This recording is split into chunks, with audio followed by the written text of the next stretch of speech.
Hello everybody, welcome. I'm making this video in a new show that I'm doing called Date Like a Monk. Okay, and so I want to help you to consciously date and to kind of fulfill your life purpose through relationships. Okay, and so I'm John Patrick Mueller. I used to be a Buddhist monk, and that means that I was celibate for about 5 years. And during that time, I sort of did an enormous amount of inner work. I also have a background in psychology, and I was interested in dating. I sort of learned like some of like the modern pickup stuff back around the time, maybe like 2012-ish, right? But then kind of going through my spiritual journey, I just like found my own way. I found my own way to consciously date, and I've had amazing relationships. It's one of the best successes I've had in my life, including recently getting married to a woman who is the love of my life and definitely my soulmate, 100%. And I love her and I love being with her.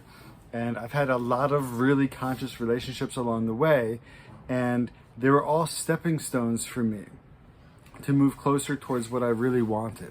And I want to share with you some wisdom today that maybe can help you.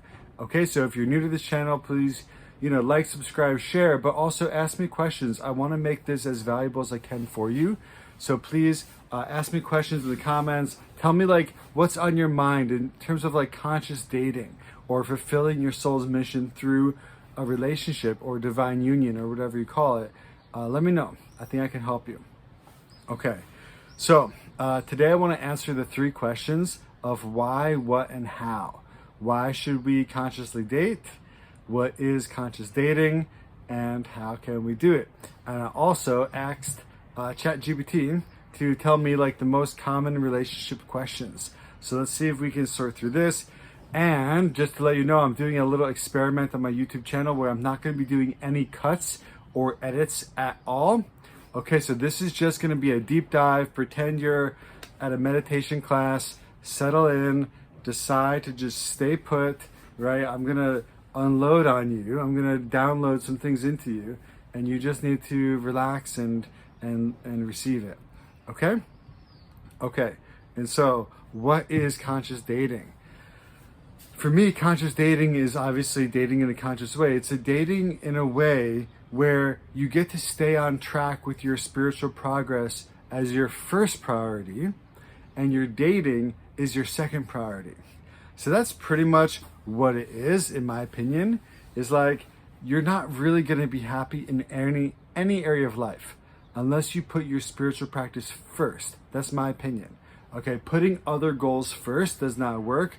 Your spiritual practice must be first, and from within your spiritual practice, without contradicting your spiritual practice, and ideally to support your spiritual practice, then you can bring in other elements. For example, a job or my business, right? I can bring in a job or a business that I think is at least not contradictory to my spiritual practice, but better than that is it supports my spiritual practice, right? It makes my spiritual practice stronger.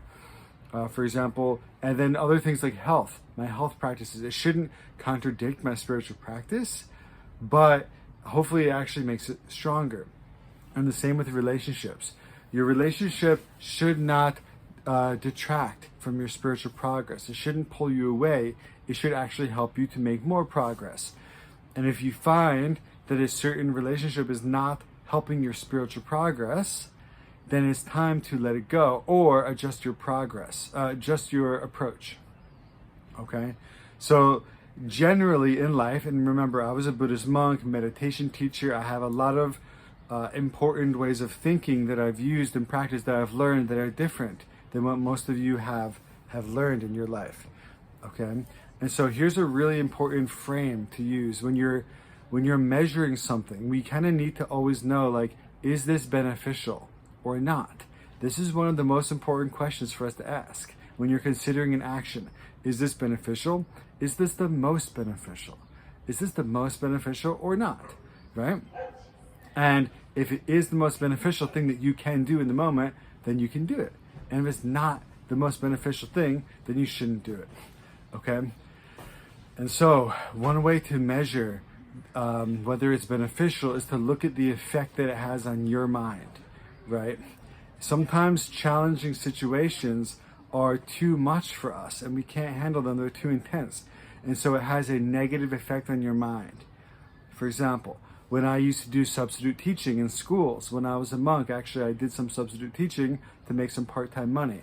And it was helpful for my spiritual practice because there was a stress level at work, there was some difficulty, but it wasn't too much. It wasn't beyond my capacity, it was within my capacity. And I was able to rise into it and just get better at practicing in those scenarios. And it made my whole practice way stronger. And it gave me way more teachable moments to share about when I was helping people with their practice, because most of my students were working full-time jobs, right? They weren't living at a temple like me in the middle of the woods, right? So when I was just living at the temple, I didn't have that many good stories, right? Because my life was not relatable to the outside world. But once I started doing things on the outside a little bit more, I got a lot more relatable stories and I became a better teacher, okay? And so ask yourself if there's a difficulty. Sometimes in our relationships, there's difficulty. People are challenging. Your wife, your husband is challenging. They're mean sometimes. They say things that hurt you. There's a little bit of stress, a little bit of, maybe they tease you in a way that you don't like. You have to ask the question, is this beneficial for me?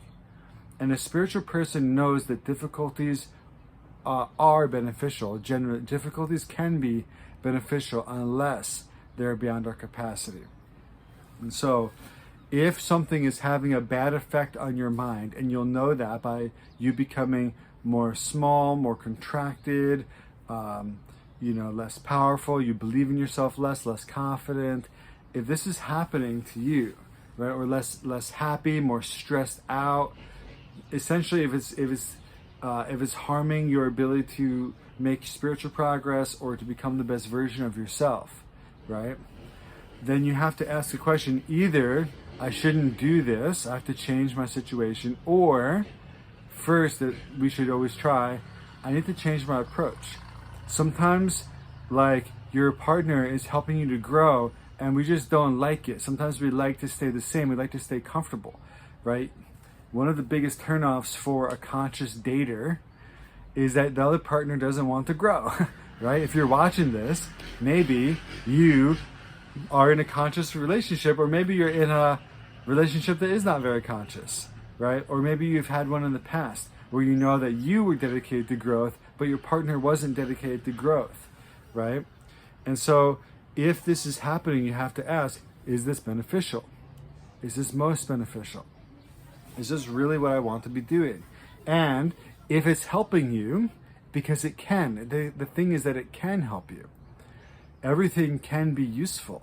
A spiritual person turns difficulties into lessons, into spiritual gold. You take manure and you grow spiritual crops, right? You take unwanted material and you make it into gold. You alchemize it, right? And so maybe your partner is non-responsive, they're not emotionally intelligent, they're not on the same mission as you, maybe they interrupt you. You have to ask, can I make this into spiritual fuel? Can I make this beneficial, right? We want to turn everything into an advantage for ourselves. We want to turn everything into a lesson, wisdom and compassion. We want to take whatever spiritual tools we have and use it as fuel. And everything can make us grow our heart. Everything can help us to develop wisdom and compassion, right? But something if the other person is abusive, for example, we can think this is either just beyond my capacity, or if they're just like really interruptive, right? Some husbands or wives may nag a lot and really bother you, and they don't give you any peace and quiet, or they just do things that hurt you and cut you down, right? Yeah, a spiritual person could make this into a benefit, but is it beyond your capacity? Like, is it working? If you really genuinely tried, if you really tried to like make it into part of your spiritual practice, if you took some time away, got your mind into a good place, in your imagination, you imagined them doing the thing, and you thought about it, and you were able to practice in your own meditation and get a positive state of mind, and then gradually go and interact with them and turn all the harm and difficulty they gave you into something positive, into spiritual progress. If you were to gradually do that, like, you probably could make it into a positive thing. But sometimes it's beyond our capacity, and it's just not working.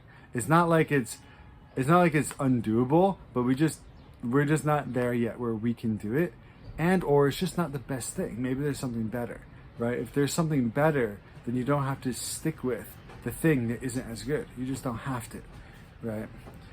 And when I say better, I mean better for your spiritual progress, right? We have to realize that at the end of the day, at the end of our life, we transition into a new world. We're going to leave behind all the people. We're going to leave behind our reputation. We're going to leave behind our body and our possessions, everything. We get to leave it all behind. And we transition to a new world where we only bring with us the contents of our heart. The only thing we get to bring into our next life is our heart and whatever's in our heart. That's it. That's it. I apologize for the motorcycle sound. I'm filming on a rooftop in Morocco right now. So we should use our life. Like, there's a practical reason. It's not just like, oh, spiritual practice is good and beneficial and it's most important because I'm a spiritual person. That's not what I'm saying. I'm saying from actually like a practical, tangible, enlightened point of view, there's nothing that lasts longer than spiritual progress.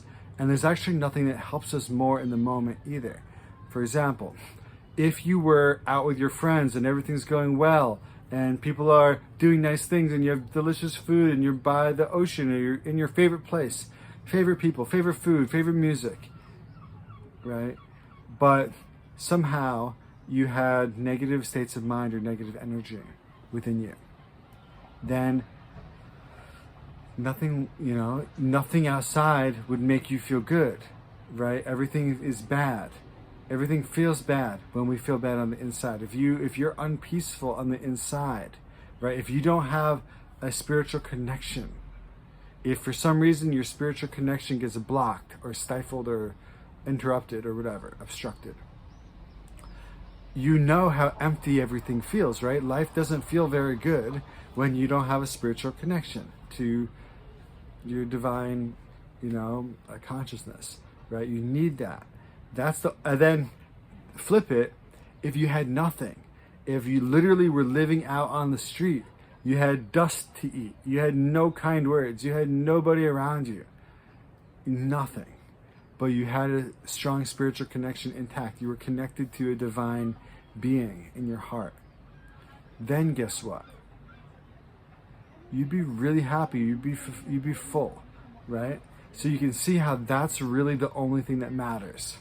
So that is the main thing that increases the quality of your life, is your spiritual connection and your own spiritual progress.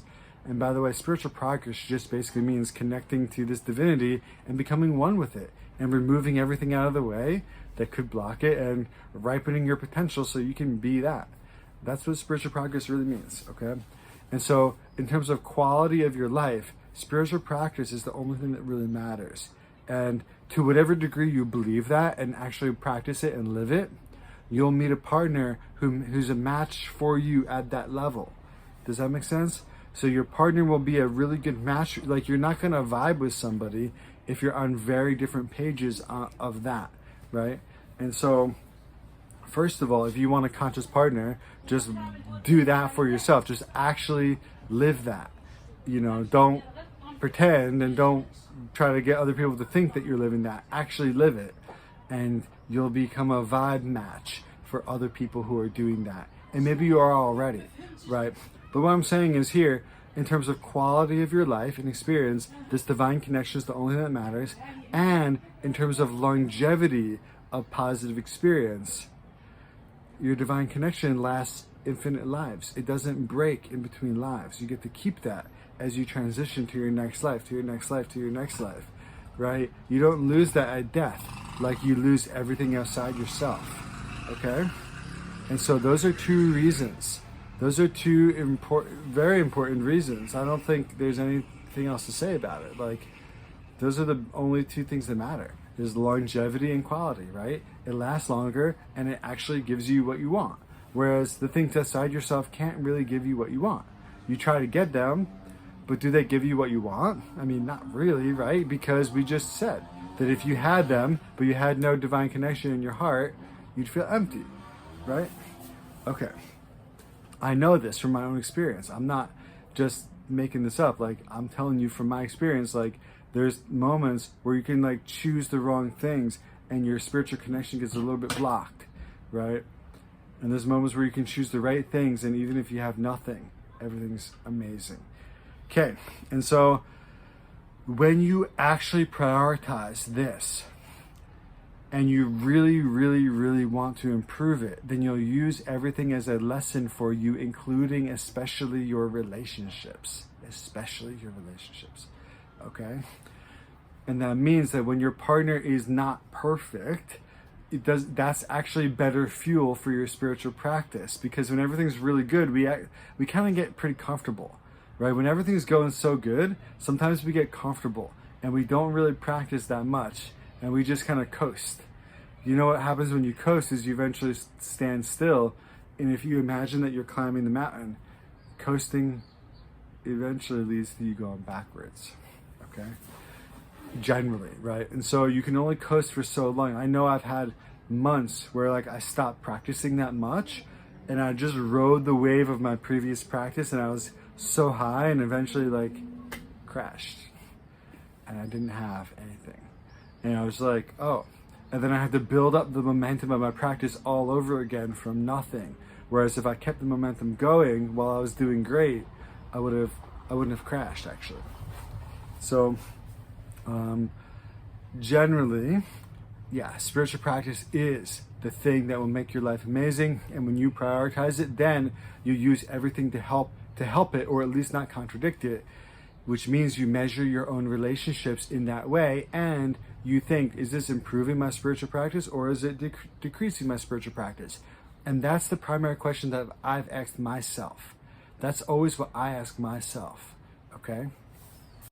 Okay, and so essentially, all you have to do is ask yourself the question, is this relationship, helping my spiritual practice? Is it making it better, stronger, etc., making me a better person, etc., or not?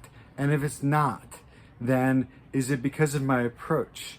Could I do more? Could I try harder? Could I actually just reprioritize my spiritual practice, or have I already kind of tried everything and it's just not a match for me? Either it's beyond my capacity or there's something better and it's not a match.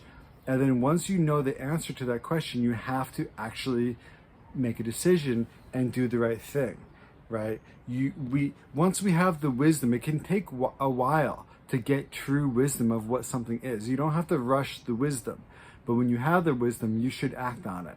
For example, if you do know that a partnership is not the right one for you because it's hurting your spiritual practice, and you know that you've tried everything and either it's too difficult and beyond your capacity, or it's just not a good match and not the right thing, and you know something's better, at that time, you don't need to think anymore about whether or not you should leave. You should then just think about the logistics and just figure out how to gracefully exit in the best way without hurting anybody. And if you were to break down, what does the word conscious mean? It really just means to not hurt anybody, right? To help yourself and others, and to not hurt yourself and others, right? That's pretty much it.